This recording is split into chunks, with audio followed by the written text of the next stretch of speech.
तीर्थनायक को, नमो ओंकार वाणी को, नमो मुकुंद प्रभु को जिन्होंने ओंकार धारण की। अहो उपकार जिनवर का, कुंद का दिव्य वाणी का, जिन कुंद ध्वनि दाता उन कहान स्वामी का। रमिऊन जिणम वीरम, अनंत वर्णान दंसण सहावम, भोक्ष्यामि नियम सारम, केवली शुद्ध केवली मणिदम। नियम सार जी परमागम ग्रंथ, इसके 9वें नंबर की गाथा, इसकी स्वाध्याय अपन ने कल प्रारंभ की थी। उसकी टीका से अपन यहाँ बात प्रारंभ करते हैं। कल एक चार्ट बनाया था, तो जो लोग कल नहीं आए थे वो चार्ट यहाँ अपन संक्षेप में देखते हैं। ये जो गाथा है 9 नंबर की, इसमें तत्वार्थ यानी 6 द्रव्यों का कथन आचार्य भगवान ने किया है और उनके यहाँ नाम प्रस्तुत करे। जीव द्रव्य, पुद्गल, काल, ऐसे ही ये लिखा है हरिगीत। जीव द्रव्य, पुद्गल, काल, तेमज, आभ माने आकाश, धर्म अधर्म ये भाख्या जिने तत्वार्थ गुण पर्याय विद विद युक्त जी। आया ना ये? अपने तो याद है इस प्रकार सबको, जीव, पुद्गल, धर्म अधर्म, आकाश, काल। अब यहाँ जीव की चर्चा चलती है, तो जीव की चर्चा करते हुए कहते हैं कि यहाँ अपने सामने व्यवहार से और निश्चय से दोनों जीव की चर्चा करी। तो व्यवहार की क्यों करी और निश्चय की क्यों करी? व्यवहार की इसलिए करी कि उधर से जीव की पहचान कराना है, वो जीव नहीं है। और निश्चय से इसलिए करी कि वास्तव में यथार्थ जीव है क्या? वह जीव कौन जिसे पहचान कर आलम्बन लेना है, वहां तक पहुंचनी चाहिए ये बात। और कहां से शुरू होगी? कि वो व्यवहार से शुरू होगी। अब ये अपन बैठे हैं, ये सब बैठे हैं, तो पूछे भाई कि ये जीव है कि अजीब? पूछा जाए ना, यहां कितने जीव बैठे हैं? तो अपन ने गिनती करी पुद्गलों की और बताया कि इतने जीव हैं यहां।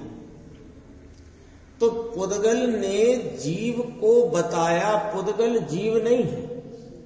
पुद्गल ने जीव को बताया, पुद्गल जीव नहीं है। ये वाली बात चित्त में रख लो। ये चित्त में रख करके अब देखो कि आचार्य परमात्मा मुनिराज टीकाकार पद ब्रह्मधारी देव किस प्रकार यहाँ जीव की व्याख्या करते हैं। तो पहले अपन ने एक चार्ट बनाया, तो यहाँ पहले एक संग्रह नह से बात कही गई। संग्रह नह में क्या लिया कि संसार दशा की अपेक्षा लेकर संयोगों की तरफ से जीव संग्रह नह से जितने जीव हैं जगत के सबको ले लिया है ना। ऊपर देखो अपन पढ़ते हैं एक लाइन, 2.25 लाइन। स्पर्शन रसन घ्राण चक्षु श्रोत्र है ना। स्पर्शन रसना घ्राण चक्षु कर्ण, अपने 5 इंद्रिय है ना याद। स्पर्शन रसन घ्राण चक्षु श्रोत्र मन वचन काय आयु और श्वास उच्छ्वास नाम के 10 प्राण, पुद्गल प्राण।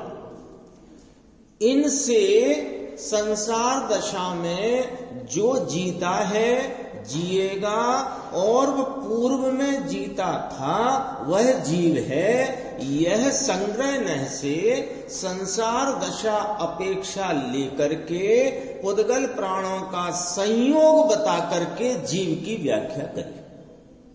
ठीक है, लेकिन ये तो व्यवहार व्याख्या है। कौन सा व्यवहार है? कि असद्भूत व्यवहार है। ये कौन सा व्यवहार है? असद्भूत व्यवहार है। तो यहां अपना चार्ट बना पहले कि असद्भूत व्यवहार न से और निश्चय न से। तो असद्भूत व्यवहार न से कहा कि जो द्रव्य प्राण धारण करने के कारण जीव है, असद्भूत व्यवहार है ना, ये 5 इंद्रियां, मन वचन काय, आयु, श्वास उच्छ्वास, ये जो पुद्गल 10 प्राण संयोग में कहे, ये कौन सा व्यवहार से कहे? असद्भूत व्यवहार से कहे। असद्भूत क्यों? कि ये जीव की सत्ता से बाहर के हैं। तो असद्भूत व्यवहार से क्या परिभाषा आई जीव की? कि जो द्रव्य प्राण को धारण करे सो जीव है। तो जब असद्भूत व्यवहार की ये व्याख्या आई तो निश्चय की व्याख्या बताओ, ऐसे नहीं चलेगा। क्योंकि व्यवहार की व्याख्या सुनते ही यहां अपने को ये प्रश्न होना चाहिए कि फिर परमार्थ क्या है। जैसे ये पुस्तक रखी है यहां पर एक, तो हमने कहा ये चिदानंद जी वास्तव में आपकी नहीं है, तो प्रश्न उठता है वास्तव में किसकी है? आपने इधर पुस्तक रखी है, हमने कहा चिदानंद जी ये वास्तव में आपकी पुस्तक नहीं है, तो आपको विमल भाई साहब को ये प्रश्न उठेगा कि फिर वास्तव में है किसकी? तो चाहिए ना जानकारी तत्काल। ऐसे जब कहा कि असद्भूत व्यवहार ने से ये 10 प्राण व्यवहार प्राण जो कहे, इनसे जो जीता है, इनको धारण करता है, वो जीव है। जब ये कहा तो ये तो व्यवहार से कहा है आपने। कौन से व्यवहार से? कि असद्भूत व्यवहार से। तो निश्चय बताओ कि जो भाव प्राण को धारण करने के कारण जीव है वह जीव है। भाव प्राण क्या है? दर्शन ज्ञान आनंद आदि, चैतन्य बोध सत्ता सुख, ऐसा है ना 4 भाव प्राण। सत्ता सुख, सत्ता चैतन्य बोध, या ज्ञान दर्शन चैतन्य आनंद, इनको जो धारण करे वो जीव है। तो व्यवहार वाले चार्ट में, असद्भूत वाले चार्ट में क्या बात निकल आई? कि द्रव्य प्राण को धारण करने के कारण जीव है, यह असतभूत व्यवहार न का कथन है। तो वहां निश्चय न का कथन कहो कि जो अपना ज्ञान दर्शन आनंद रूपी भाव प्राण को धारण करने से जीव है। जीवत्व शक्ति आती है ना, जीवत्व शक्ति, जीवत्व नाम चित चैतन्य स्वरूप अपने जीवत्व को धारण करने से जीव है, ये जीवत्व शक्ति। तो जीव को जीव क्यों कहा? कि वो भाव प्राण से जीता है, चैतन्य से आनंद से जीता है, वह जीव है। ये कौन से? असद्भूत व्यवहार के साथ असद्भूत व्यवहार की और निश्चय की व्याख्या आ गई। अब अपना चार्ट का दूसरा हिस्सा प्रारंभ होता है। यहां पर सद्भूत व्यवहार का चार्ट है। सद्भूत व्यवहार, तो सद्भूत व्यवहार में 2 लकीर करो, एक शुद्ध सद्भूत व्यवहार और एक अशुद्ध सद्भूत व्यवहार। तो उसके सामने फिर निश्चय आएगा। तो निश्चय भी कौन सा आएगा? कि शुद्ध निश्चय। ठीक है ना। ये शुद्ध का चक्कर कहां से चला? कि वो जो सद्भूत व्यवहार में 2 भेद पड़े, शुद्ध सद्भूत और अशुद्ध सद्भूत।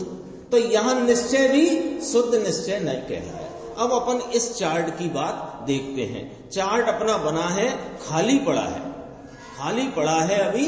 उस पे लिखा हुआ है कि सद्भूत व्यवहार और शुद्ध निश्चय या निश्चय से जीव की व्याख्या। तो वहां पर अपने 2 कॉलम है, एक है सद्भूत व्यवहार और एक है निश्चय। सद्भूत व्यवहार के नीचे 2 कॉलम है, शुद्ध सद्भूत व्यवहार, अशुद्ध सद्भूत व्यवहार, और उधर निश्चय में 1 कॉलम। ठीक है, दिख रहा है ना बराबर सबको? अब देखो, अब अपन इसको भरते हैं। शुद्ध सद्भूत व्यवहार वाला कॉलम भरते हैं इसमें से।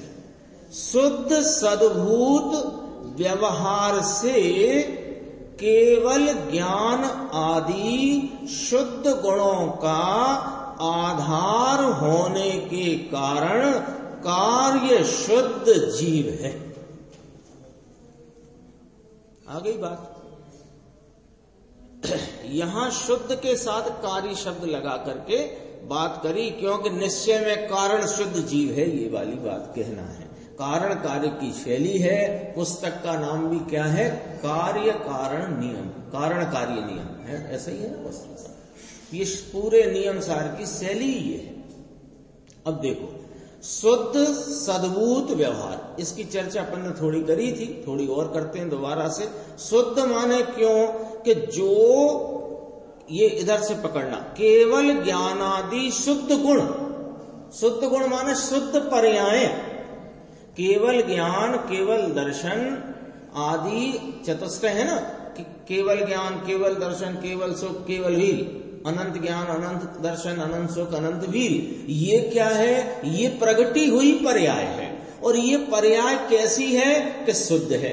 तो पर्याय क्या होती है? कि एक समय का भेद रूप भाव होती है, वस्तु का वह त्रैकालिक भाव नहीं होता है। हम जीव हैं कि नहीं, महावीर भगवान जीव हैं कि नहीं, सीमंदर भगवान जीव हैं कि नहीं, तो सीमंदर भगवान भी जीव और महावीर सिद्ध परमात्मा भी जीव और हम भी जीव, आप भी जीव। तो जीव अपेक्षा तो सब जीव, लेकिन वे शुद्ध पर्यायों से परिणित हैं। सीमंदर परमात्मा है, महावीर भगवान सिद्ध भगवान हैं। वे कैसे हैं? कि केवल ज्ञान आदि शुद्ध पर्याय से परिणित हैं। पर्याय जीव का त्रैकालिक स्वरूप यदि है तो फिर अभी हमें शुद्ध पर्याय होनी चाहिए। तो पर्याय व्यवहार स्वरूप है वस्तु का। क्यों व्यवहार है? कि भेद रूप भाव है, वह अभेद नहीं, ध्रुव नहीं, एक रूप नहीं, इसलिए वो व्यवहार है। तो केवल ज्ञानादि शुद्ध गुण माने केवल ज्ञान, केवल दर्शन, केवल सुख, केवल वीर्य आदि शुद्ध पर्याय। वो जो शुद्ध पर्याय हैं सो व्यवहार है, क्योंकि वह एक समय का भेद है। और सद्भूत क्यों है? कि वह जीव की परिणति में एक समय का वर्तमान सत्य है, तो सद्भूत हुआ। और शुद्ध क्यों है? कि उसका जो व्यक्तपना है वो शुद्ध रूप है। तो शुद्ध सद्भूत व्यवहार से यह जीव केवल ज्ञानादि शुद्ध गुणों का आधार होने के कारण कार्य शुद्ध जीव है। पहले कॉलम में अपन ने भर दिया, शुद्ध सद्भूत व्यवहार में से जीव की व्याख्या हो गई। अब अशुद्ध सद्भूत व्यवहार से क्या व्याख्या है वो भी इस कॉलम में अपन लिखते हैं, ठीक है। कि अशुद्ध सद्भूत व्यवहार से मति ज्ञान आदि विभाव गुणों का आधार होने के कारण अशुद्ध जीव है। तो ये जो अपन जीव है ना, इस जीव को व्यवहार से जानना पड़ेगा पहले। तो व्यवहार से जानकर व्यवहार जानने के लिए कि नहीं वह कारण शुद्ध जीव कौन है, वो हम है कि नहीं, तो वहां तक पहुंचनी चाहिए बात, वहां तक अपने को पहुंचना चाहिए। इसलिए अभी अपन ने देखा सीमंदर परमात्मा, महावीर भगवान, सिद्ध भगवान, इनको कार्य शुद्ध जीव जानना शुद्ध सद्भूत व्यवहार से, है ना। और वे ही शुद्ध निश्चय नय से कौन है? कारण शुद्ध जीव है। कौन? सीमंदर परमात्मा, महावीर आदि सिद्ध भगवान। निश्चय से कौन है? वे कारण शुद्ध जीव हैं। और व्यवहार से कौन सा व्यवहार? शुद्ध सद्भूत व्यवहार से वे कार्य शुद्ध जीव हैं। और हम कौन हैं? कि हम अशुद्ध सद्भूत व्यवहार से अशुद्ध जीव हैं। तो अपना व्यवहार क्या आया? अशुद्ध जीव। तो अपना निश्चय क्या आया? कारण शुद्ध जीव। उनका व्यवहार क्या आया? शुद्ध सद्भूत व्यवहार से कार्य शुद्ध जीव। वे कार्य शुद्ध जीव और कारण शुद्ध जीव, ये अशुद्ध जीव वर्तमान में, और निश्चय से तो कारण शुद्ध जीव ही हो गया ना। अब अपना इस चार्ट में दूसरा कॉलम आ गया, इसमें लिखा है मति व्यवहार क्यों है, सद्भूत क्यों है, अशुद्ध क्यों है, इसे तो अब समझने की जरूरत नहीं। व्यवहार माने वर्तमान पर्याय, एक समय का भेद है, सो व्यवहार है। सद्भूत इसलिए है कि जीव की वर्तमान सत्ता का एक समय वाला वह भाव है। और अशुद्ध क्यों है? कि शुद्ध नहीं है। अभी ज्ञान की पर्याय होनी कैसी चाहिए? केवल ज्ञान स्वरूप होनी चाहिए। ज्ञान की जैसी शक्ति है वैसी व्यक्ति का नाम शुद्धता है। ज्ञान हो के कोई गुण हो, और जैसी शक्ति है उसमें अल्पता हो या विपरीतता हो, इसका नाम अशुद्ध है। तो मति ज्ञान, शुद्ध ज्ञान, अवधि ज्ञान, मन पर्याय ज्ञान, ये कौन से अशुद्ध भाव है, और केवल ज्ञान शुद्ध भाव है।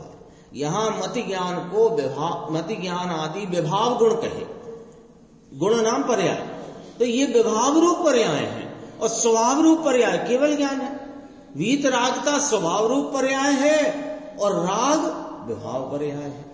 चाहे वो भक्ति का हो, स्वाध्याय का हो, तत्व चिंतन का हो, महाव्रत का हो, कोई सा भी हो, वो क्या है, विभाव है। उससे जीव क्या है, अशुद्ध है। तो अशुद्ध सद्बुद्ध व्यवहार से मति ज्ञान आदि विभाव गुणों का आधार होने के कारण वह अशुद्ध जीव है। अपने व्यवहार के, सद्बुद्ध व्यवहार के दोनों कॉलम भर गए।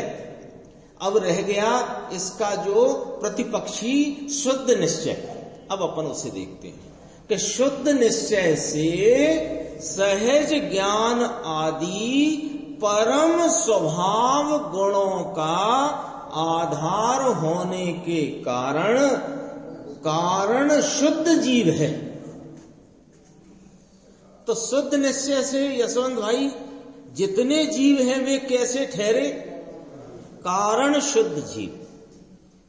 शुद्ध निश्चय माने क्या होता है, यथार्थ भाव। यथार्थ भाव, पानी हो ऐसे 10 बर्तनों में रखा है, कोई में 20 डिग्री का, कोई में 25 का, 40 का, 45 का, 50 का, 100 का रखा है ना, और 0 का, ऐसे। तो उसमें पानी तो सब में पानी ही है कि नहीं, कि किस बर्तन में ये, क्योंकि पानी का स्वभाव शीतल है, तो परम शीतलता से परिणमित है, हम उसे शुद्ध शीतल जल कहेंगे। और जो गर्म आदि अवस्थाएं हैं, जो भी 70, 60, 65, 50 जो भी है, वो उसकी विभाव रूप अवस्था कहेंगे। लेकिन उस अवस्था में रहा पानी वास्तव में पानी ही है ना, उसकी शीतलता का कब हनन हो गया है, नहीं हुआ। तो इस प्रकार हम देखते हैं कि शुद्ध सद्बुद्ध व्यवहार से कार्य शुद्ध जीव, अशुद्ध सद्बुद्ध व्यवहार से अशुद्ध जीव, ये दोनों जीव वास्तव में तो शुद्ध निश्चय से सहज ज्ञान आदि, देखो वहां लिया था केवल ज्ञान आदि और मति ज्ञान आदि, यहां लिया सहज ज्ञान आदि। सहज का अर्थ क्या होता है, स्वाभाविक। सहज का अर्थ है स्वाभाविक। तो स्वाभाविक ज्ञान, दर्शन, सुख, चैतन्य आदि परम स्वभाव गुणों का आधार रूप जो जीव है वो कारण शुद्ध जीव है। व्याख्या क्या चलती है कि 6 द्रव्यों की चर्चा चलती है। क्या है 9 नंबर की गाथा में 6 द्रव्यों की चर्चा, जीव, पुद्गल, धर्म, अधर्म, आकाश काल। अपन ने सिद्धांत प्रवेश का पढ़ी तो विश्व किसे कहते हैं कि 6 द्रव्यों के समूह को विश्व कहते हैं, द्रव्य किसे कहते हैं। फिर ऐसे चल चल के बात आई तो द्रव्य कौन कौन से हैं कि जीव, पुद्गल, धर्म, अधर्म, आकाश काल। वही वाली बात चल रही है। समझो कि लघु जैन सिद्धांत प्रवेश का वह शुरू के 5-8 प्रश्नों में से वही वाली बात चल रही है। नियम सार तो है ये, लेकिन वो लघु जैन सिद्धांत प्रवेश का में जो बातें, जो प्रश्न, जो उत्तर संक्षेप में आए, यहीं से तो आए और कहां से आए, सिद्धांत तो यहीं से आए। देखो अब अपने सामने 2 नए शब्द यहां प्राप्त हुए, कार्य शुद्ध जीव और कारण शुद्ध जीव। शब्द बहुत सुंदर है, सुनने में भी अच्छे लग रहे हैं, इनका अर्थ भी बहुत ही अच्छा है। अपन नीचे फुटनोट है उसको पढ़ते हैं, उसमें से इसका अर्थ खिलेगा। प्रत्येक जीव शक्ति अपेक्षा से शुद्ध है, अर्थात सहज ज्ञानादिक सहित है। इसलिए प्रत्येक जीव कारण शुद्ध जीव है। बस इतनी बात हो गई, इसमें पूरी बात कही। प्रत्येक जीव, तो प्रत्येक जीव में कौन सा जीव बाकी रह जाएगा, कोई नहीं रहेगा ना। जो निगोद में है वो भी नहीं रहा, जो सिद्ध में है वो भी ना रहा, जो देव मनुष्य त्रियंच आदि गतियों में भटक भटक कर रहा है वो भी ना रहा, हम भी ना रहे, कोई ना रहा, सब जीव आ गए ना। प्रत्येक का अर्थ क्या होता है? सब आ गए। तो प्रत्येक जीव शक्ति अपेक्षा से शुद्ध है, अर्थात सहज ज्ञानादिक सहित है। सहज माने स्वाभाविक, स्वभाव रूप, स्वभाव भूत, अपने ज्ञानादि गुणों सहित है। इसलिए प्रत्येक जीव क्या कहलाया? कारण शुद्ध जीव। ये कारण क्यों? शुद्ध जीव तो समझ में आ गई बात कि प्रत्येक जीव शक्ति अपेक्षा से शुद्ध है, तो शुद्ध जीव कह दो। ये कारण शुद्ध जीव क्यों कहा? कि कारण में से कार्य की प्राप्ति होती है, अथवा शक्ति में से व्यक्ति होती है। हाथ में नमक का डेला है जिसमें मीठे पने की शक्ति का अभाव है, करो व्यक्ति मीठे की। डालो दूध में और करो मीठा। क्यों सौरभ भाई? हाथ में नमक का डेला जिसमें नहीं है शक्ति मीठे पने की, तो उसकी व्यक्ति कैसे लाओगे आप?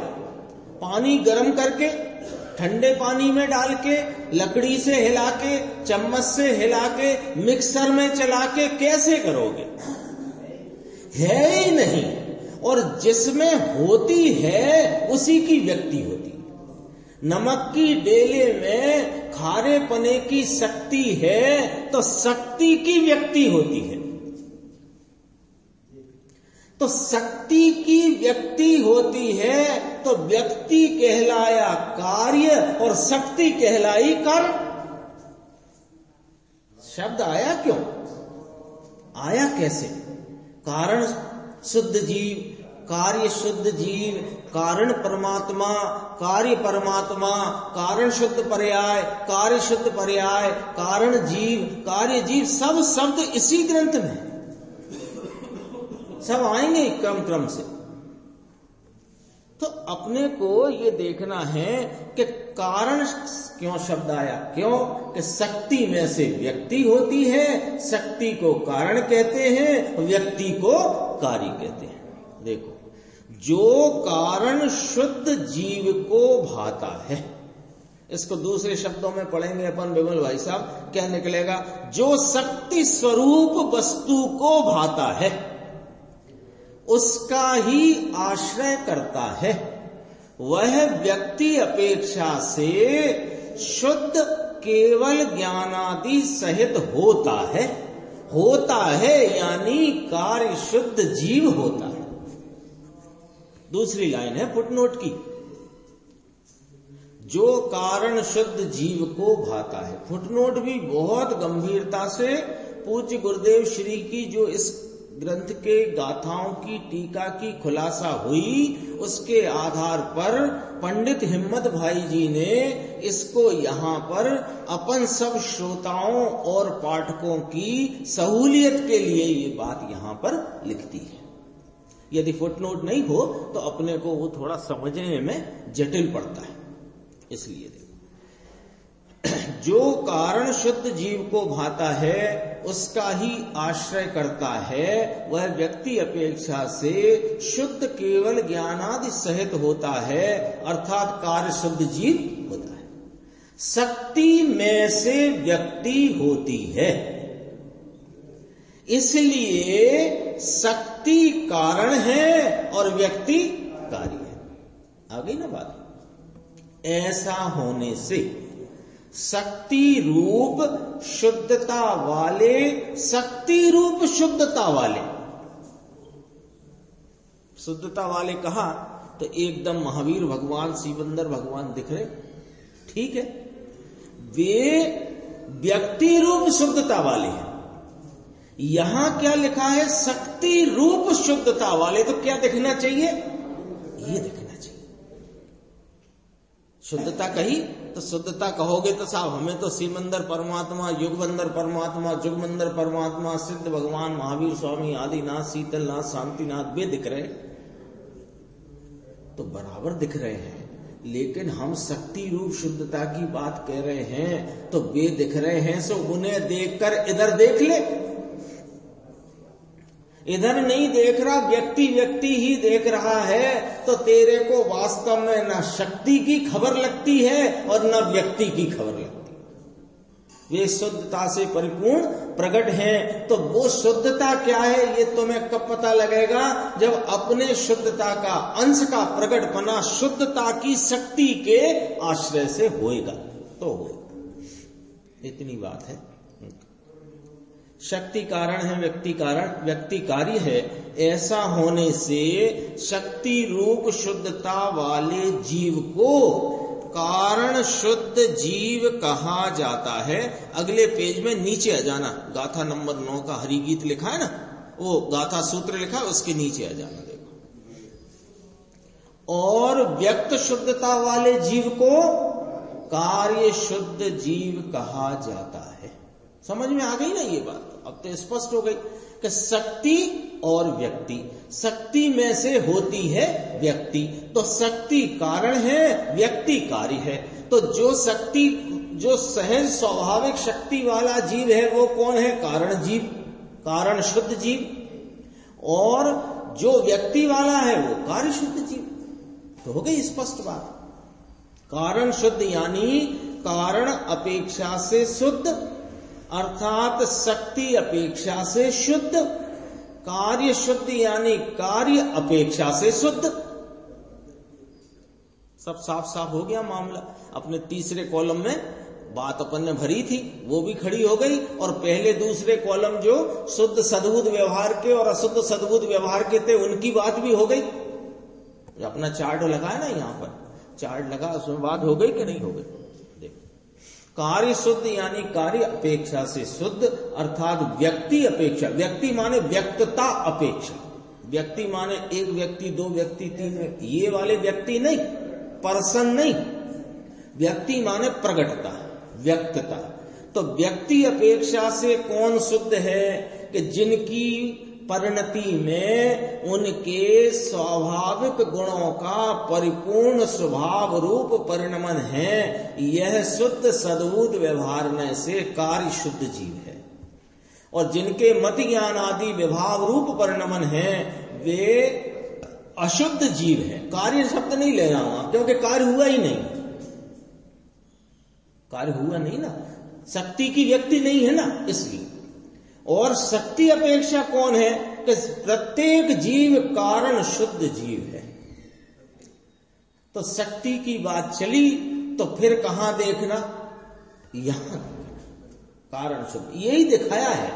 ये आलोचना अधिकार आए या आवश्यक का अधिकार आएगा अथवा प्रत्याख्यान प्रतिक्रमण के अधिकार आएंगे, सब में इसकी ही बात चलेगी। सारा चारित्र इसके बल पर चलता है, सारा मोक्ष मार्ग इसके बल पर चलता है। मोक्ष मार्ग में एक एक अंश रूप वृद्धि इस कारण शुद्ध जीव के आधार से चलती है। न कोई व्रतों के आधार चलती है, न कोई क्रिया के आधार चलती है, न कषाय की मंदता के आधार चलती है। ये सब तो इस कार्य को रोकने वाले भाव हैं। और कार्य की तरफ, कार्य की प्राप्ति की तरफ एक एक अंश रूप वृद्धि भी जो होती है वह इस कारण शुद्ध जीव के आधार से, अवलंबन से, आश्रय से, एकाग्रता से होती है। अब अपना फुटनोट की बात हो गई। अब थोड़ी बात इधर अपन आगे देखते हैं। कार्य शुद्ध जीव, कारण शुद्ध जीव हो गई ना। अब यह चेतन है, यह जीव चेतन है, इसके यानी जीव के चेतन गुण हैं। यह अमूर्त है, इसके अमूर्त गुण हैं। ये शुद्ध है, इसके शुद्ध गुण हैं। ये गुण गुणी का व्यवहार, गुण गुणी का भेदरूप व्यवहार है कि नहीं? तो वहां जीव कौन है? कि जीव तो अपने चैतन्य आदि अमूर्त आदिक गुणों का पिंड अभेद एक है, वो जीव है। लेकिन कथन में पहचान करानी है ना, तो जीव है, इधर से तो कराई थी पहले 10 प्राणों से कराई, 10 प्राणों से करा करके फिर सद्बुद्ध व्यवहार की तरफ से कराई। तो सद्बुद्ध व्यवहार में कार्य शुद्ध जीव और कारण शुद्ध जीव की बात कह के अपन अशुद्ध जीव को अभी जरा गौण कर दो, थोड़े समय के लिए अपन को सीधी बात में लाना है। तो कार्य शुद्ध जीव वर्तमान पर्याय में शुद्ध भाव से परिणत जो कार्य शुद्ध जीव है वे भी जीव है, लेकिन वो व्यवहार जीव है। और निश्चय जीव कौन है? कि कारण शुद्ध जीव है, वह निश्चय जीव है। तो ये जो जीव है सो कैसा है? कि जीव अपने ज्ञानादि गुणों का है। तो ये जीव चेतन है, चेतन आदि इसके गुण हैं। ये जीव अमूर्त है, इसके अमूर्त गुण हैं। ये जीव शुद्ध है, इसके शुद्ध गुण हैं। और ये अशुद्ध है, ये इसके अशुद्ध गुण हैं। पर्याय की बात कितनी गजब की व्याख्या है। यानी वो इसमें आएगा आगे। मुनि पद ब्रह्म मलधारी देव स्वयं फरमाते हैं कि मैं स्वयं तीर्थंकर होने वाला हूं, फरमाते हैं। कलश आएगा आगे से भावी तीर्थादिनाथ पद्म ब्रह्म, ये तीर्थंकर जैसी बातें लिखी। जो तीर्थंकर की दिव्य ध्वनि में जिसकी गणधर परमात्मा द्वादशांग रूप रचना करते हैं, जिसको अपन ने अभी पीछे की गाथा में देखा कि सर्वज्ञ के मुखार बिंद से निकली हुई ऐसी जगत के वस्तु विस्तार को स्थापित करने में समर्थ ऐसी चतुर वचन रचना, वो तीर्थंकर की वाणी। सो ये भी एक एक शब्द पद्म ब्रह्मधारी मुनिराज ने ऐसा गूथा है कि बात ऐसी कली कली सी खिल जाती है। बताओ,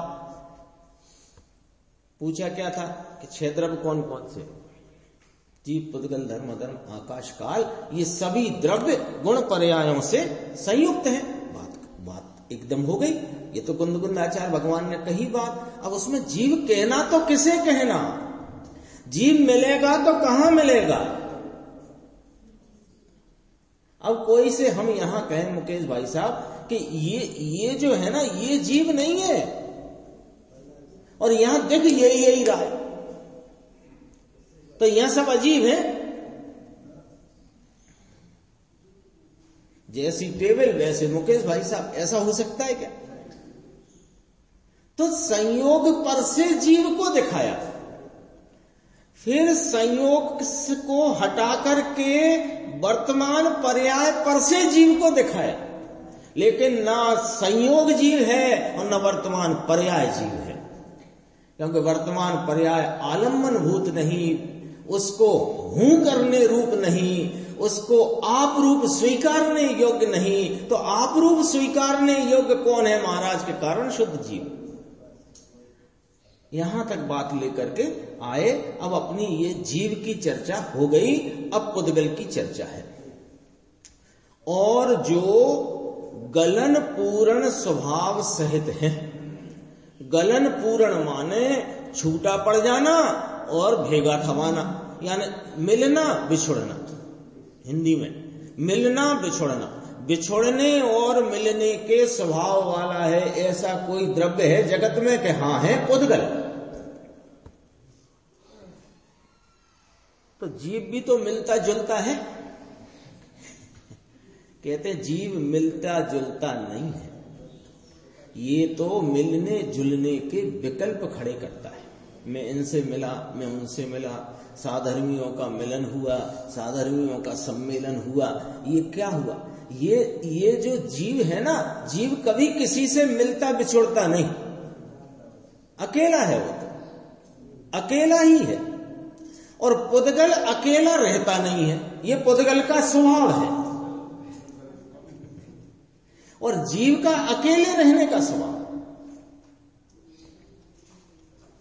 ये अभी तो साव अकेला नहीं है, अनंत पुद्गल परमाणुओं में फंसा हुआ है। तुम्हें दिख रहा है फंसा, वो अभी भी नहीं फंसा और कभी भी नहीं फंसा, कभी भी साथ रहा ही नहीं है। वो तो इसका साथ देखकर जीव की पहचान कराई जाती है बस। यह जो गलन पूर्ण स्वभाव सहित है, अर्थात बिछड़ने और मिलने के स्वभाव वाला है, वह पुद्गल है। अब यह पुद्गल कैसा होता है कि श्वेतादि वर्णों का आधारभूत मूर्त है। वर्ण की एक श्वेत कह दिया, 5 पर्याय होती है, उसमें एक कह दिए श्वेतादि वर्ण आ गए, और भी गुण लगा लेना, मूर्त गुण, स्पर्श रस गंध और जो भी है, स्पर्श रस गंध वर्ण हो गया, वर्ण तो लिखा ही है यहाँ पर। श्वेतादि वर्णों के आधारभूत मूर्त है, इसके मूर्त गुण हैं, ये अचेतन है, इसके अचेतन गुण है। पुद्गल कैसा है? मूर्त है और अचेतन है। जीव चेतन है और अमूर्त है। मूल बात, जीव चेतन है, इसके चेतन गुण हैं। जीव अमूर्तिक है, इसके अमूर्तिक गुण हैं। और पुद्गल मूर्त है, इसके मूर्त गुण हैं। पुद्गल अचेतन है, इसके अचेतन गुण हैं। पुद्गल की बात हो गई। अब तीसरी और चौथी, धर्म और अधर्म। देखो, स्वभाव गति क्रिया रूप से और विभाव गति क्रिया रूप से परिणित जीव पुद्गलों को स्वभाव गति का और विभाव गति का निमित्त वह धर्म है। बहुत गजब की व्याख्या है ये। धर्म द्रव्य की परिभाषा किस किस को याद है? तो कम से कम नहीं तो इसमें 90% हाथ तो उठेंगे। उठवा नहीं रहे हैं, अंदाजा कर रहे हैं। 90% हाथ उठेंगे। धर्म द्रव्य की परिभाषा सबको मालूम है। यहां पढ़ो धर्म द्रव्य की परिभाषा, थोड़ी बात वही की वही है, उसकी यहां पर एकदम सूक्ष्म विवेचना है। इसको देखो, दोबारा पढ़ते हैं। अभी तो अपन ने पढ़ ली एक बार, दोबारा पढ़ेंगे।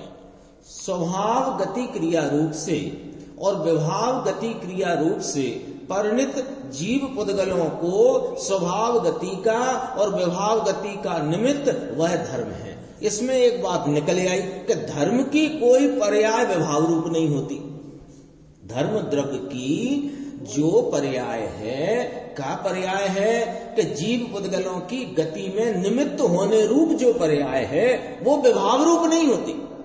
तो फिर यहां तो दो बार लिखा है, स्वभाव गति क्रिया विभाव गति क्रिया, स्वभाव गति विभाव गति। अरे ये जीव पुद्गल की क्रिया लिखी है, धर्म द्रव्य की नहीं लिखी है। लिखिए ना, देखो इसका भी फुटनोट पढ़ते हैं, स्पष्ट होएगा। यहां 2 प्रकार की बात आई, फुटनोट पढ़ने के पहले देख लो। स्वभाव गति क्रिया रूप और विभाव गति क्रिया रूप कौन परिणित होते हैं? कि जीव और पुद्गल।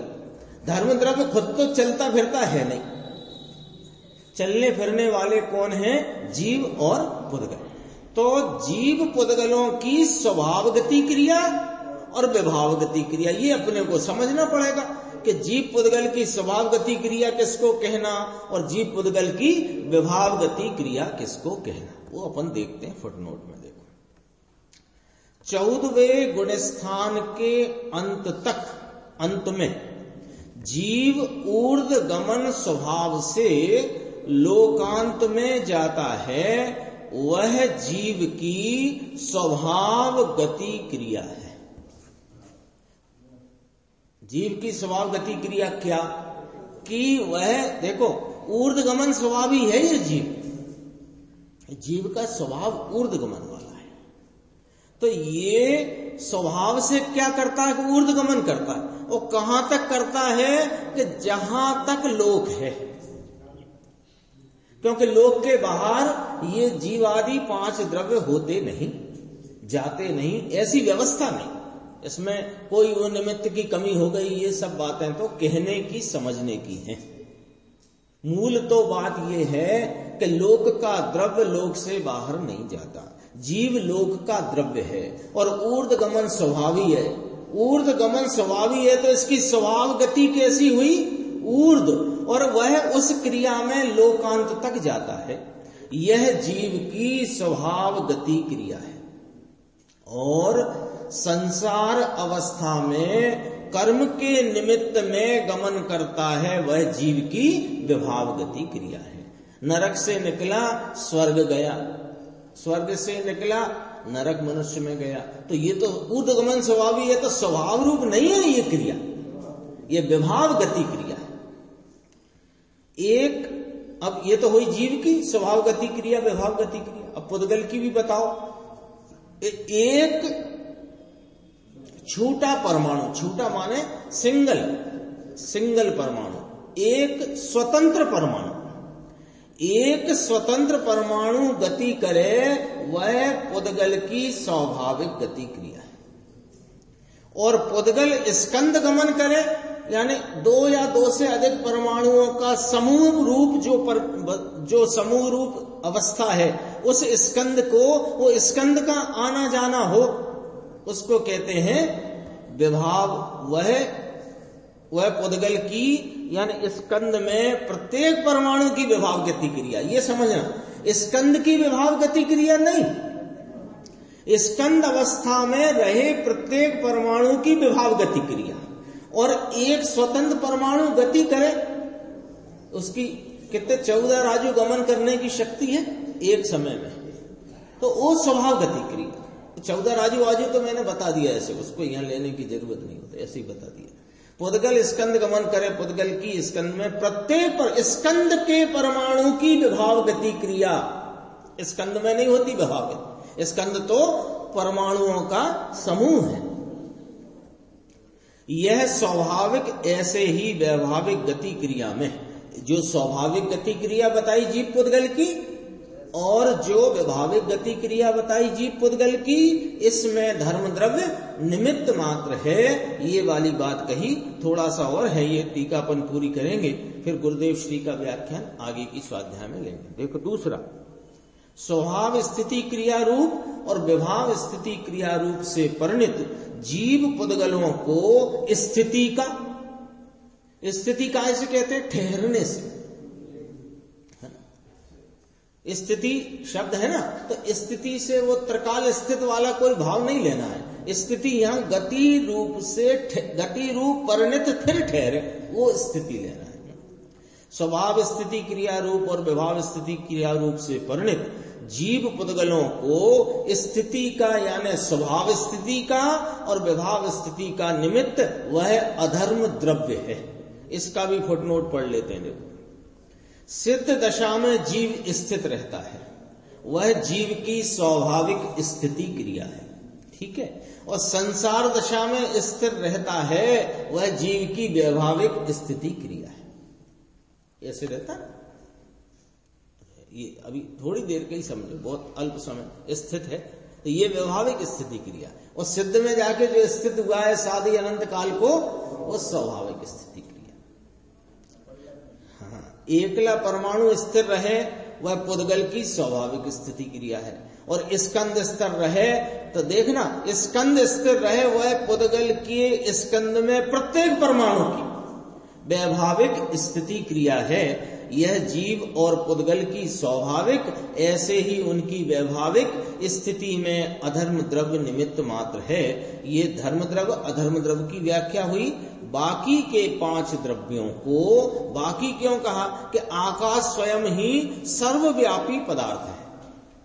विस्तार अपेक्षा से द्रव्य एक है, उसके विस्तार कितना कि सर्वव्यापी है। सर्वव्यापी होने से वह 5 द्रव्यों को, कौन 5 द्रव्य के, उसको छोड़कर जो 5 रहे, आकाश को छोड़कर, जीव पुद्गल काल धर्म और अधर्म, इनको अवकाश देना जिसका लक्षण है वह आकाश है। बाकी के 5 द्रव्यों को, इसमें भी बाकी कौन लगाना कि वो काल को लिया यहां, है ना। लेकिन काल की वर्तना में भी काल निमित्त नहीं कहा जाता, इसलिए बाकी तो उसकी वर्तना है ही, परिणमन है ही। 5 द्रव्यों को वर्तना का निमित्त वह काल है। जीव सिवाय के, अब इसका ये वर्गीकरण कर देते हैं कि मूर्त कौन और अमूर्त कौन, कि जीव सिवाय के 4 अमूर्त द्रव्यों के शुद्ध गुण हैं और उनकी पर्याय भी वैसी ही शुद्ध ही हैं। ये अपने 9वें नंबर की गाथा, इसकी टीका की चर्चा हुई। ये इसमें जो सबसे महत्वपूर्ण हिस्सा है वो जीव की व्याख्या का, उसको गुरुदेव श्री कल अपन उसमें खुलासा है, उसको देखें।